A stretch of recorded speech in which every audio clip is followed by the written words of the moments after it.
அவருடைய வார்த்தையை நம்புங்க, அவருடைய ப்ரொவிஷனை என்ஜாய் பண்ணுங்க. அதுக்கு என்ன பண்ண, அவருடைய வார்த்தையை நம்பணும். 1000 பிரச்சனை இருக்கட்டும். ஆனா இன்னைக்கு நான் இந்த பிரசங்கத்தை கேட்டேங்க, நான் கடவுளை நம்ப போறேன், அவருடைய வார்த்தையை நம்ப போறேன். அவர் சொல்லுகிறார் 24 மணி நேரம் என்னமோ எப்படி நடக்குமோ எனக்கு என்ன தெரியும், எப்படி வேணும் நடக்கட்டும், அவர் என்னமோ பண்ணட்டும். ஆனா நம்புறேன், நான் அதை விசுவாசிக்கிறேன். எனக்கு நல்லது நடக்கணும்ன்ற ஒரு நம்பிக்கை. ஹோப்னுடைய டிக்ஷனரி மீனிங் நீங்க பாத்தீங்கன்னா நல்லது நடக்கும் என்கிற ஒரு பெரும் எதிர்பார்ப்பு. Do you have that expectation? Something good is going to happen to me. Do you have that expectation? உங்களுக்கு அந்த எதிர்பார்ப்பு இருக்கா?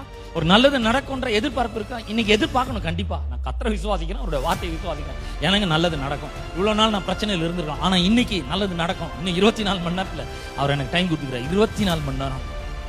Within 24 hours you will see the glory of God if you believe. If you believe you will see the glory of God. நீ விசுவாசித்தால் தேவனுடைய மகிமையை காண்பாய். விசுவாசிங்க, நம்புங்க.